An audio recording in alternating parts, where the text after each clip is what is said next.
time for the best coverage of the top stories in sports. The Sports Wrap with Jason Page starts now. Yes, it does, and so good to have you with us on this Monday edition of the show. We got a lot to do over the next 60 minutes. Plenty of football. Bill Bender will be here, as he is every Monday from the Sporting News. Does a terrific job on college football. All things football, but we get him on the college. We've got NFL Week 7 Sunday reactions for you. That's coming up as well. And a general overall question I want to ask about the league a little later on in the show. Tragedy hitting the sports world this weekend that we'll get to, as well as some NASCAR results from the playoffs at Talladega. But we start things out in baseball. Sam Yarnell is here. All right, Sam. We've got a Game 7. We'll get to the Ohtani stuff in a minute because it was a couple of days ago now. But I want to talk about the fact that we get the two greatest words in all of professional sports. No matter what sport you're talking about, a Game 7 is special. And a Game 7 between these two teams, the Mariners and the Blue Jays, is particularly special because in the case of the Mariners, they've never won a Game 7 in their franchise history. They've never been to a World Series in their franchise history. Hello to our friends watching on Root Sports. And for the Toronto Blue Jays, it's been a long climb to get back to this point for this franchise. And we're going to get a Game 7 between these two teams on Monday night after a Game 5 for the ages with the Eugenio Suarez Grand Slam. And then the Blue Jays responding the way they did in Game 6. I want to say one thing before I let you chime in, and I want to get your thoughts on this. Watching the entire series, I know it's 3-3 going to a Game 7, obviously. But to me, the Toronto Blue Jays have been the better team in this series. I feel like they've played better baseball in this series. The Mariners have been sloppy, really sloppy. And sometimes they've been able to get away with it. They've been taken off the hook, by various guys. But to me, the Toronto Blue Jays just feel like the better team. That doesn't mean they win tonight. It's a one-game situation, all hands on deck, anything can happen. But to me, it feels like the Blue Jays have been the better team in this series. I'm curious to get your thoughts. I'd agree with you, which is funny because they're like, I don't think anyone would say that they're the more talented team, especially with all the moves that this Mariners team made at the deadline to bring in all this talent on the field. And you think about that pitching rotation, we were talking about it before the season as a generational one. So I think that it speaks volumes to like playing good baseball is what will obviously, as stupid as it sounds, that's what will win you baseball games, especially when it matters. And that's what the Toronto Blue Jays are doing right now. I mean, not enough can be said about Vladimir Guerrero Jr. This guy, I mean, is very, very quickly coming on the scene as a top 3 at worst hitter in baseball. This is absolutely crazy what he's done over the last 3 weeks for this Toronto Blue Jays team, at times single-handedly powering them to victories. I'll say again, Trey Savage, Sunday night, another gem for the Toronto Blue Jays. The bullpen was great too, but, Trey Savage absolutely stepping up now twice that I can remember in this postseason when the Blue Jays absolutely needed him to, worse than anything. Truly impressive stuff what the East Carolina grad has been able to do in this postseason for Toronto, Jason. And yeah, again, I don't think anyone is going to sit here and tell you that they're the more talented team. I still won't, but they've been playing better baseball so far, and it's why I think they're going to win this series. You watch them defensively, and they've been good defensively all year, by the way, but you watch what they do in the field, and you watch some of the mistakes that the Mariners make, both from a base running standpoint and in terms of how they play in the field.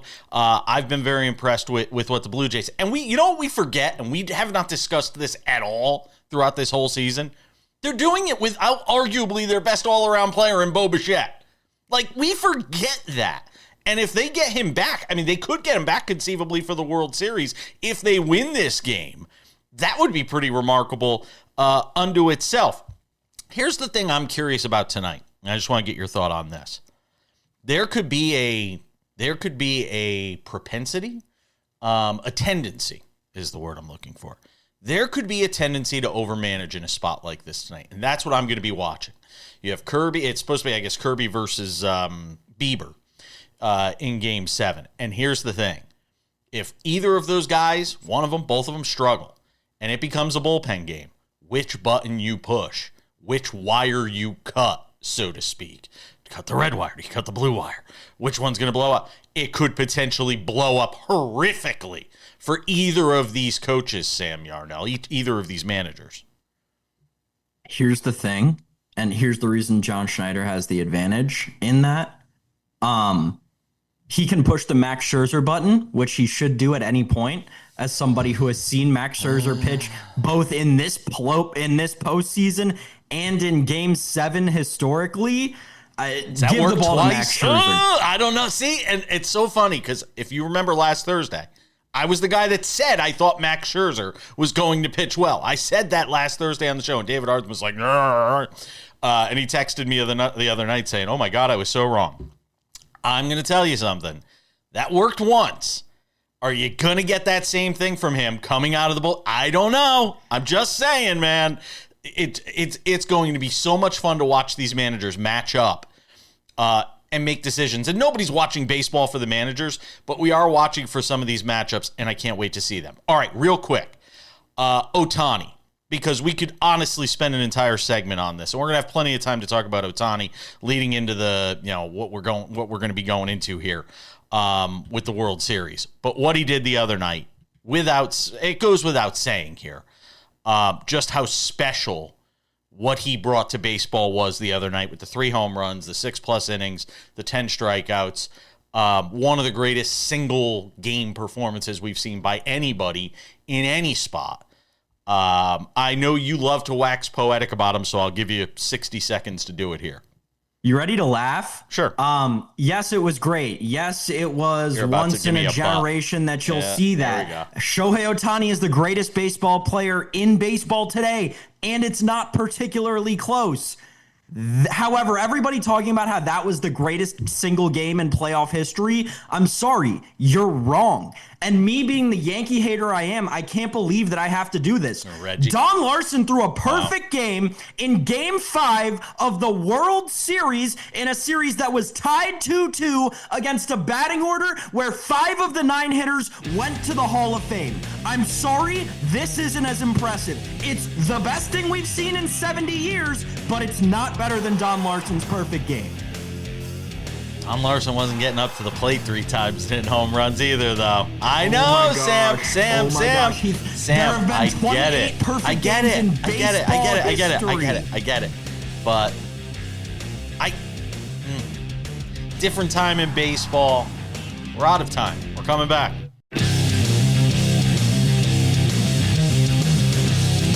Welcome back inside the SportsWrap studios on this Monday edition of the show. Coming up in 10 minutes, Bill Bender of the Sporting News to talk college football. There are so many headlines to get to. And we'll do that coming up with Bill. By the way, did you see the way North Carolina lost? Oh my God.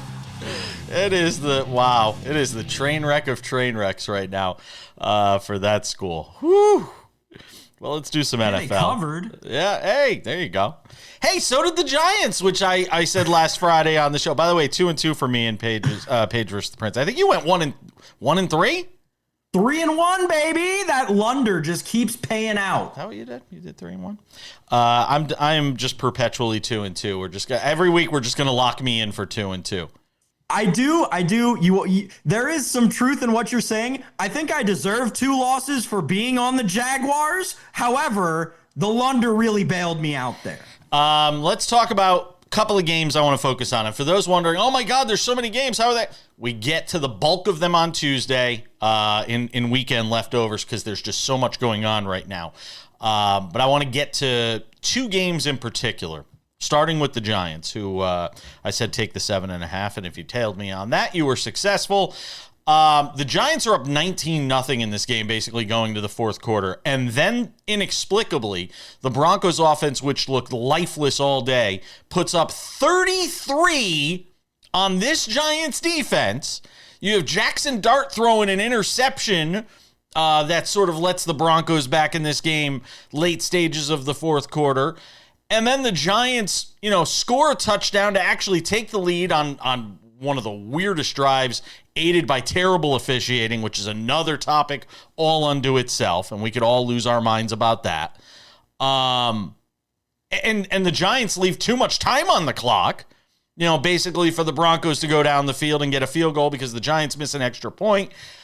Wow, Sam, a lot to unpack from this Broncos-Giants game. Yeah. I mean, there is, but I also want to chalk it up to something as simple as this was a rookie quarterback who got a little too comfortable in the fourth quarter of an NFL game. And it feels like that is like, at the end of the day, dollar in the jar. But this game came down to the Giants needing to not throw it away and literally give the other team a win was the only thing they couldn't do. And then their rookie quarterback did exactly that. So, I don't know, call me an optimist, but like pretty solvable issue. And like, you played 45 minutes of really good football. So positive takeaways on the New York side. I don't know. I'm not going to overreact to this loss on the Giants side saying, oh my gosh, this is another day ball masterclass. This guy's got to go. And oh, this defense that's really, really good just can't get us. No, and I'm also not going to say, oh, wow, the Denver Broncos are a great football team and they're really going to contend this year. Did you watch the game? I mean, I just said it. They were handed that game on a silver platter and barely won it. So everybody wants to overreact to this game. I don't know. It feels kind of not inconsequential for me. I said last Thursday or Friday when we did our last show of the week that I thought the Broncos were frauds. I still believe the Broncos are frauds. I still believe this is a team that, all right, fine, they'll make the playoffs. This does not feel like a team that is still ready to make a deep run. I know their defense is good, despite what happened in that game yesterday, where the Giants put up 32 points. But I was going to say, is their defense good? They I just think let it rookies is. Run all over them. I know that, but you got to look at the entire body of work this year, and that defense has really kept them in a lot of games that the offense really hasn't held up its end of the bargain. And look, the officiating is obviously a big part of the story of this game yesterday, as well as it continues to be around the league. This league that continues to succeed in spite of itself is still a part of the story as well, Sam. But I do think there are a lot of positives to take away if you're the Giants. But I wonder if a loss like this and the way it went down, we talked about last week Brian Daboll as being safe. I wonder if he is. I really do. Losses like this, when you combine it with, potentially some of the coaches that are going to be available out there in this upcoming offseason. And again, you're drafting, the quarterback for the next head coach, not the current head coach. There's still a lot that goes into this here, and I'll be curious to see how the Giants finish the season. Right now, they're 2-5.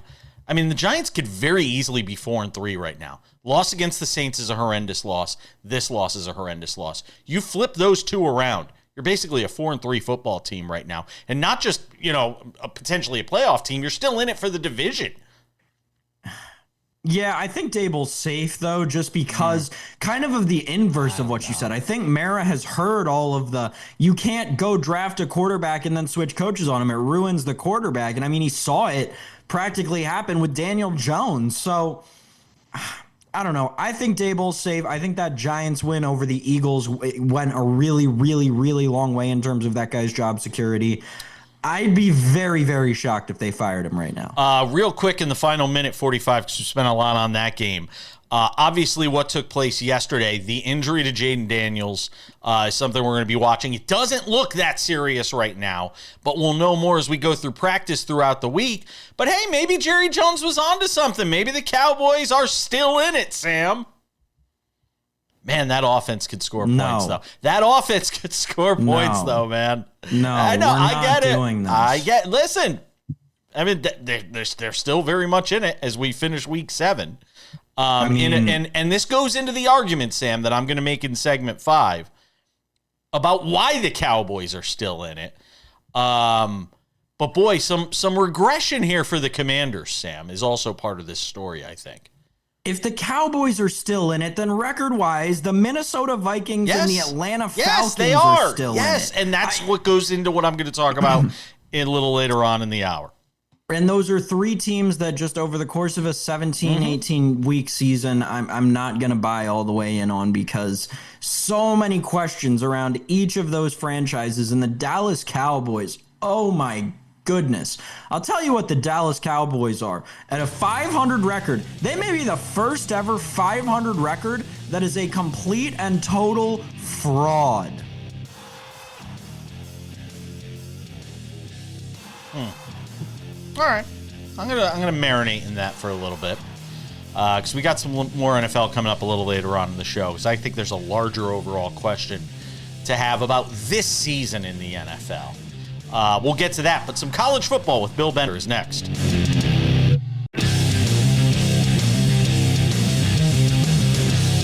Thanks for being with us on this Monday. More NFL coming up a little later on, about 20 minutes. I have a very important question I want to ask about the state of the league for this season. We'll get to that coming up. Also some NASCAR and odds and ends. But it's a Monday on SportsWrap, and that means this guy is here.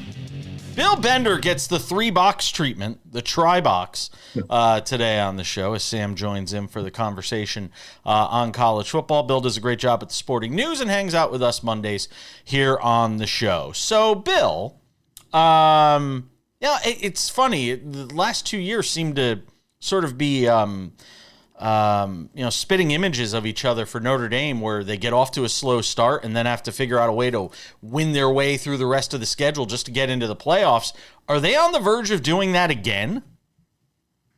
I think so, and even with that extra loss, because the running game's dominant, their schedule's set up that they should win 10 games. I think there's going to be some SEC attrition, would be the way to put it. Games like this weekend, where you have 3 games between SEC schools that are going to impact the picture. So, I do think Notre Dame will eventually get in that 12-team field, and it's going to cause that consternation with the SEC and the Big Ten as usual, because they're taking somebody's spot.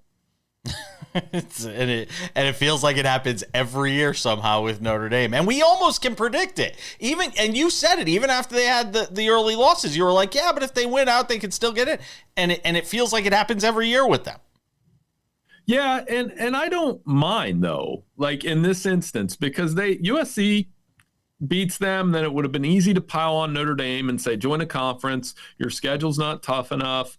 But they were able to run all over the Trojans in the first half. Jeremiah Love had a huge game, and then they got turnover at the end. And I do think, somebody asked me earlier this morning, if Notre Dame, would you consider them one of the teams that you maybe could challenge Ohio State, who's kind of separated themselves as the national championship favorite? And I mean, they did beat Indiana last year, and Indiana's number 2 in the country. I kind of want to see that rematch.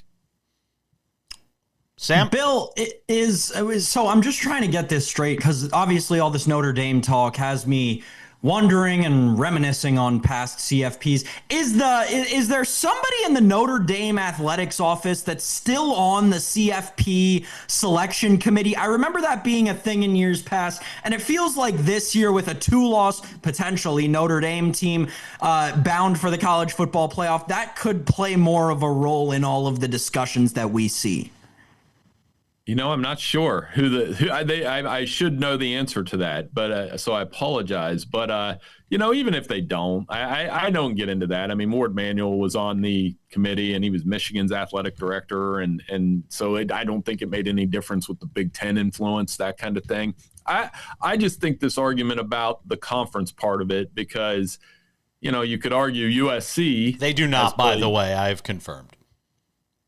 What's that? Notre Dame does not have anybody. I didn't think they did. I was just trying to rack my brain to make sure that they didn't. But USC, right? They have to play at Michigan now, and play at Penn State, and play at Ohio State. So I don't know about the future of that rivalry. I understand it from USC's point of view, but Notre Dame kind of gave them a fine, leave here.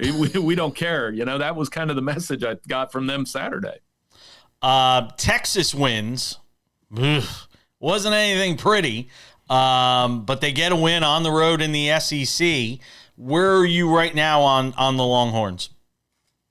They're just winning ugly, and they're going to have to do it again this week, right? It's a touchdown spread against Mississippi State. The buildup for them is I think they're going to eventually end up being 9-3. They probably won't beat Georgia. We can talk about Georgia whenever you want in this segment, but I still like that Longhorns defense a lot. I pointed out to somebody over the weekend that Texas is the only team that really stopped Ohio State's offense.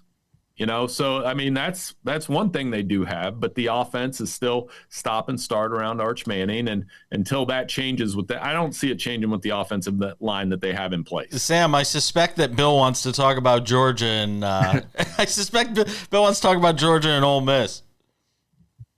Yeah, let's hear it, Bill. Well, what did you make of Kirby dominating Lane Kiffin over the weekend? So, did you guys feel like you were watching a Big 12 game? It's kind of how it felt. There wasn't a punt until the third quarter.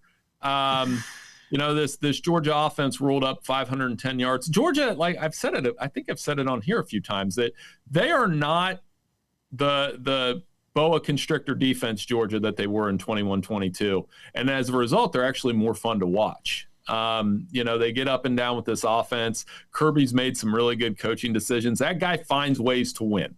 That's what I wrote Saturday. That guy finds ways to win. He did it against Tennessee. He did it against Ole Miss. He did it against Auburn, however you want to put it. And I think they're in pretty good position to get to 10-2 no matter what happens. So I want to ask you this then, from an SEC lens on Georgia, can they win this conference this year? I mean, I know you got A&M sitting at the top. They're undefeated in the conference. Alabama's right there. Alabama's the massive favorite to win this conference. Does Georgia have a shot? I mean, yeah, they definitely have a shot to get to the SEC championship game now. I think they have an inside draw on it, as a matter of fact, as long as they win the rest of their games. Where it could get dicey for Georgia, honestly, let's say they get to 10-1, and then they somehow lose to Georgia Tech, and then they somehow lose the SEC championship game. You're looking at 10-3, and that's one of the dangers of these ACC and SEC teams that play. Georgia Tech, same speech. They could be 11-0, lose, and then we'll just be like, hey, they didn't play anybody. Let's get them out of there. Yeah. If Georgia is the team that finds ways to win, then Miami is the team that finds ways to lose. Can we basically say that? Well, I mean, Louisville jumped on them right away.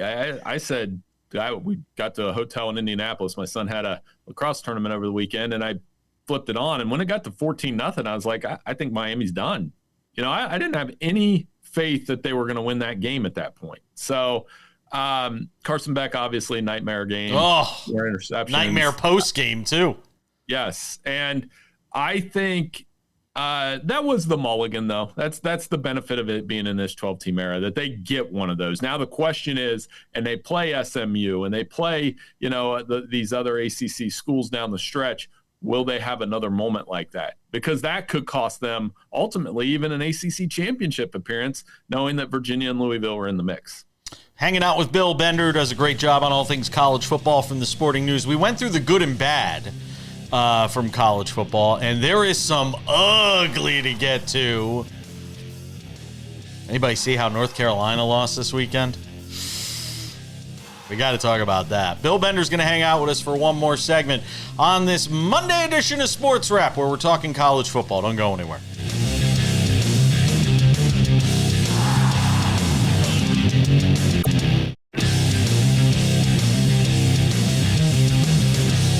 Coming up in 10 minutes, a question to ask about the NFL.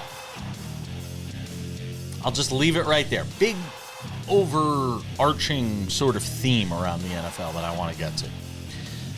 We're hanging out with Bill Bender, the Sporting News, who joins us every Monday on the program to break down everything that happened in college football. He says he might sneeze in this segment. We are anxiously awaiting that moment if it should come. Maybe? Is it there? I'm hoping Can you feel no. it? Can you Let's feel hope it? not. We're going to bet the no. All right. Bill, Sam has a question for you. Go ahead. Yeah, Bill, the laundry list of coaches fired this season grew at least two longer on Sunday. Billy Napier, the big name out at Florida. Jay Norvell out at Colorado State as well. Amazing. all these guys.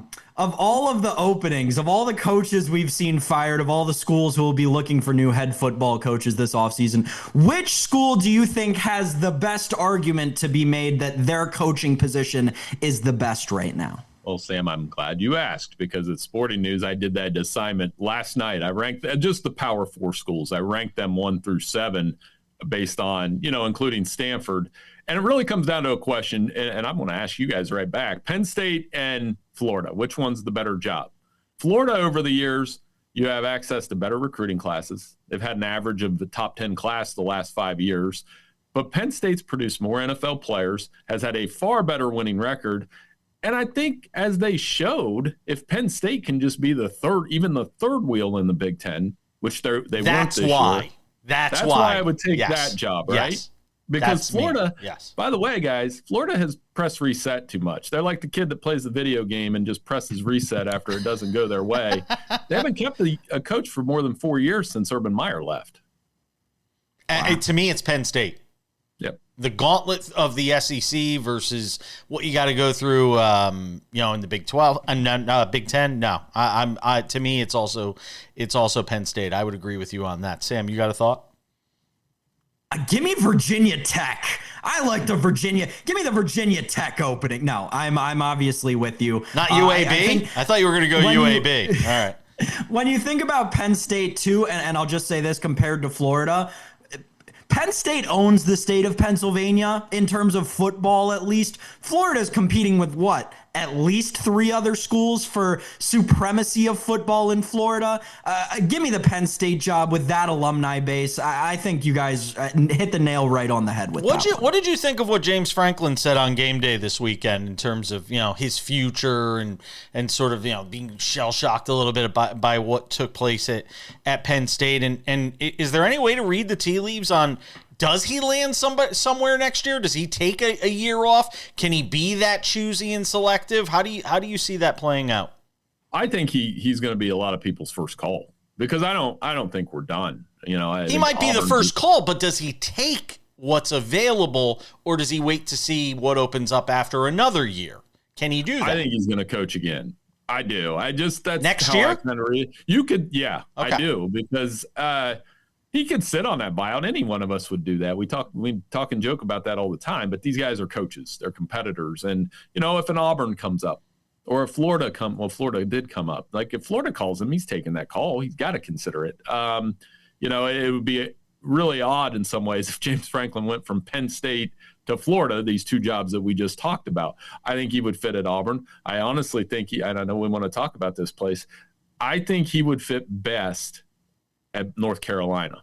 If Bill Belichick in that era ends, you bring in a guy like James Franklin. It's a way of covering up your mistakes, so to speak. You know what I mean? I agree with you. But I just don't know if that's the spot. If he's talking about, I'm going to have to go win a national championship somewhere else, do we ever envision that being at North Carolina? No, and that's why Florida and Auburn would probably be the 2. If Auburn pops up with Hugh Freeze, which I think will. I mean, they've lost so many close games, and they're getting a little restless down on the plains. So I think that's a job that could come up as well. You make a great point, though. I think North Carolina, they need that coach that nobody's envisioning that program winning a national championship, but they could compete, and they have competed in the ACC, and that's what that next coach is going to have to do. I got to work this in because obviously Vanderbilt with a huge win over the weekend, but it's got the wheels turning in my mind. Clark Lee going to leave Vanderbilt for any one of these big-time job openings in your mind, Bill? A couple guys that are going to have a tough decision in the offseason are Clark Lee and Brent Key. It rhymes even. They're guys that are attached to their alma mater, too. And that's the hard part. Like, how loyal are you to your alma mater? Brent Key in particular, I mean, he's got that experience at Alabama. Georgia Tech's having this. He loves Georgia Tech. And Clark Lee loves Vanderbilt. So I think they're going to stay, but they're also going to be among, as this coaching carousel gets crazier and crazier, which it will. We're not even to November yet. Those guys are definitely going to get calls. And does the Clemson job open up? I mean, we didn't even get to Clemson here, and Dabo's, problems continue there. Yeah, I still think he'll stay. Now, if they go 5-7, going to be an interesting discussion. Does Clemson have Dabo fatigue? But I think he's earned himself every bit of that leash. They just won the ACC and went to the college football playoff. So how do you fire that guy? Or are they just tired of the antics? I mean, it is a disaster season for Clemson. And another school to watch, by the way, guys, this weekend. If LSU loses at home, where they've only lost one night game under Brian Kelly, they got Texas A&M rolling in there, and the Aggies are a favorite. Will the Brian Kelly rumors and fit, and where does he go next? Will that stuff start on Sunday morning? It might. And love to Alabama. I mean, again, we all had them buried after the first game of the season, right. And there they are again. They beat Tennessee this weekend rather handedly, 37-20. I didn't get to Bill Belichick, but that's okay. There'll be plenty of time to get to him because he's not going to be around much longer at North Carolina, probably through the rest of the season. But we'll see. They keep finding ways to lose. Bill Bender, appreciate you, my friend. Hey, anytime. Thanks for having me on.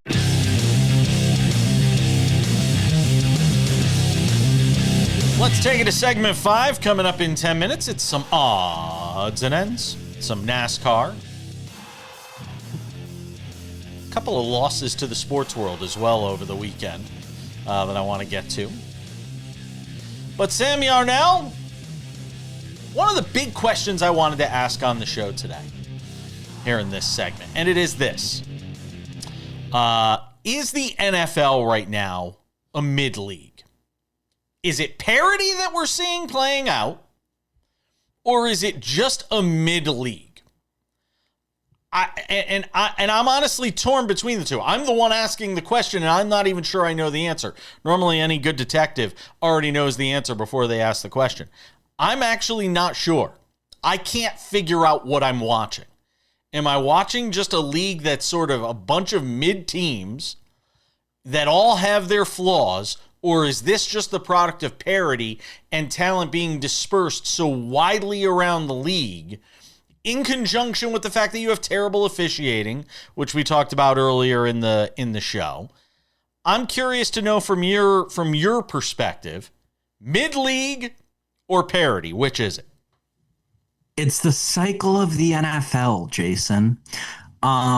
When I was originally presented Am I supposed to go the circle of life? Yeah, exactly. Right. When I was presented with this question originally, I was like, yeah, you're right. It does feel like that. However, this feeling's a little too familiar. Like, when have I felt like this before? Well, that's what I was going to ask. When did it feel like this before to you? 2018 is the answer. I went back and looked. 2018 is the last time the league was actually like this, and you had talent dispersion the way you have it now, and it was ironically in the midst, or I guess at the back end of the Patriots dynasty, right? And right now we find ourselves in the midst, or I guess for my sake, hopefully at the back end of the Chiefs dynasty, right? What happened in 2018? The New England Patriots went back to the Super Bowl. They won the Super Bowl, right? What's going to happen this year? The Kansas City Chiefs look like they're going back to the Super Bowl. They look like they're going to win the Super Bowl.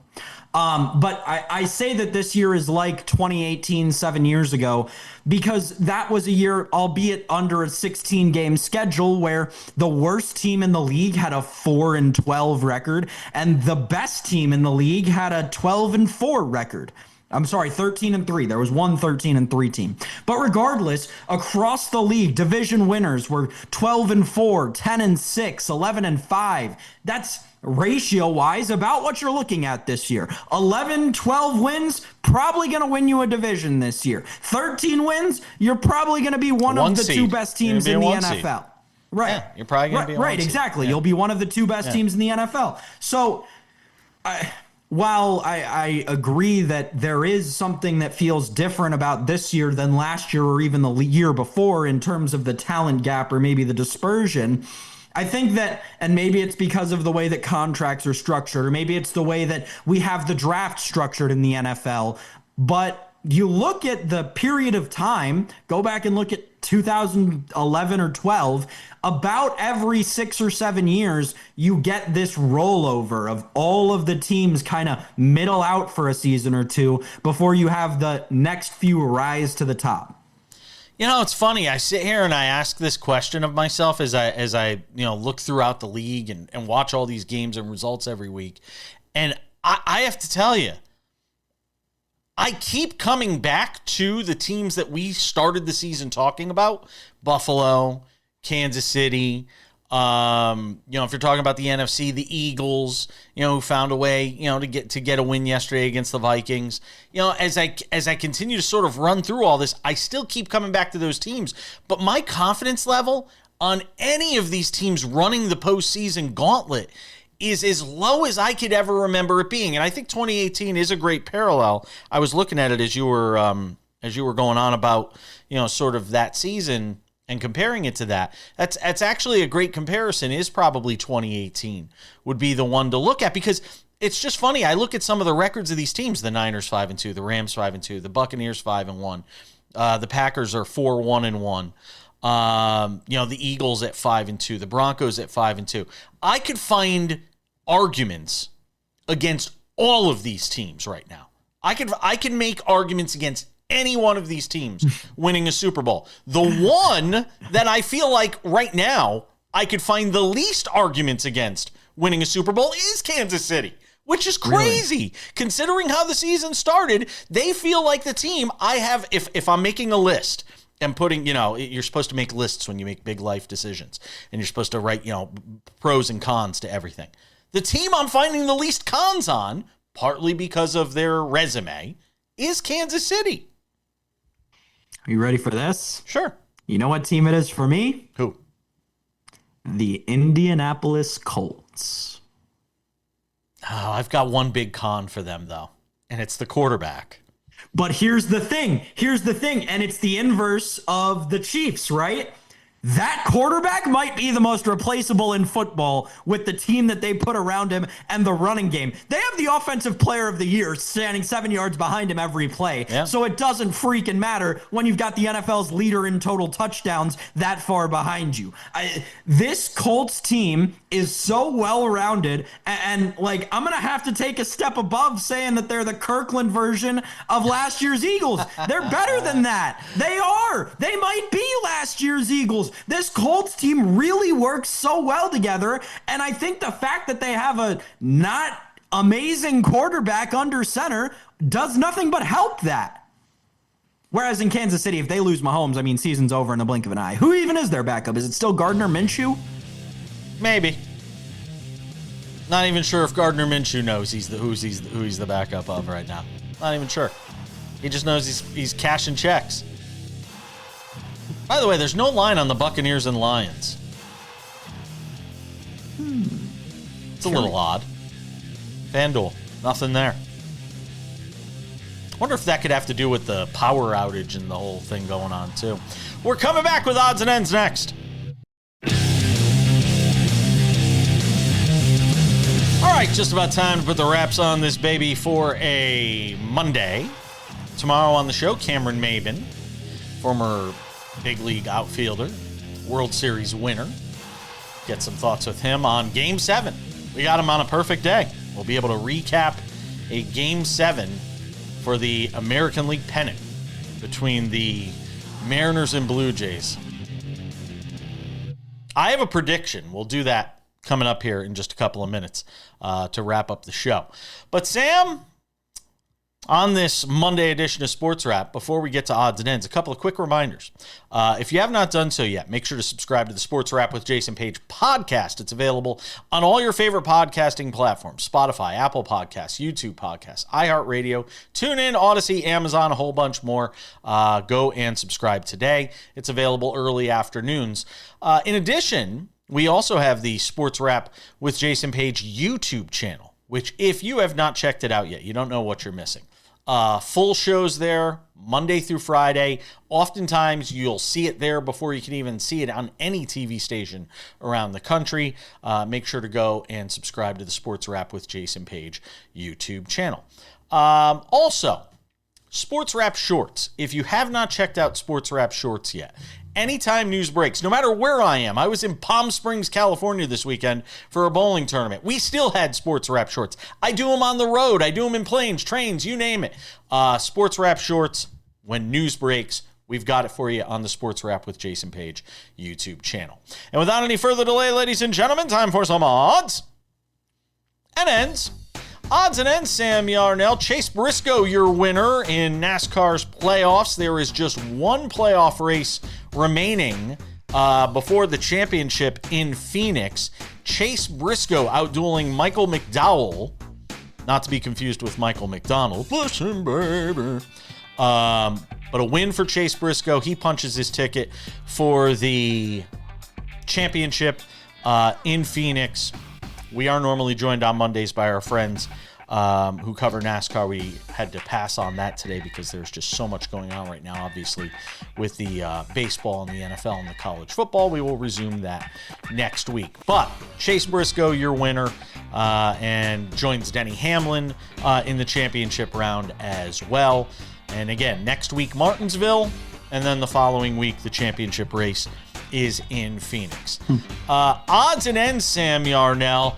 Terrible news from the world of football.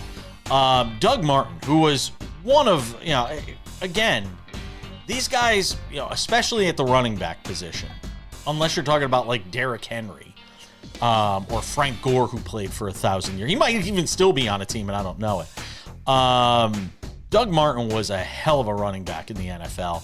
Had one of the greatest games you will ever see for the Buccaneers against the Raiders, which has been played back over and over again since we found out about his passing yesterday at the age of 36, I believe. Doug Martin passing away. And the circumstances surrounding his passing are still a bit sketchy. So I'm not going to go into opinions or anything about how all of this happened. But apparently he was in police custody in Oakland when he had some sort of medical emergency and passed away. It's being investigated. I don't know all the details, so I'm not going to go all Ryan Clark and start, spouting off about what did or may not have happened, because we just don't know yet.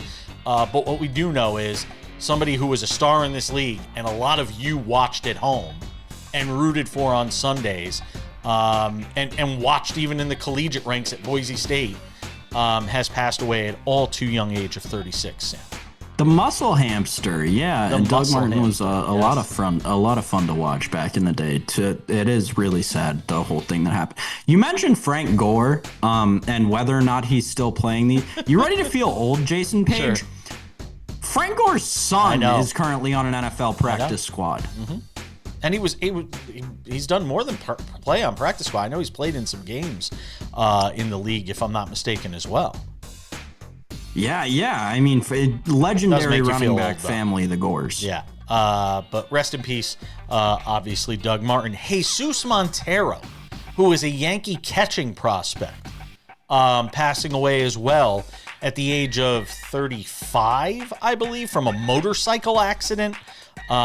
Just awful news, with both of those. I wanted to make sure we obviously got those into the show. Sam Yarnell, we have a Monday Night Football game. We'll somehow make the transition to that.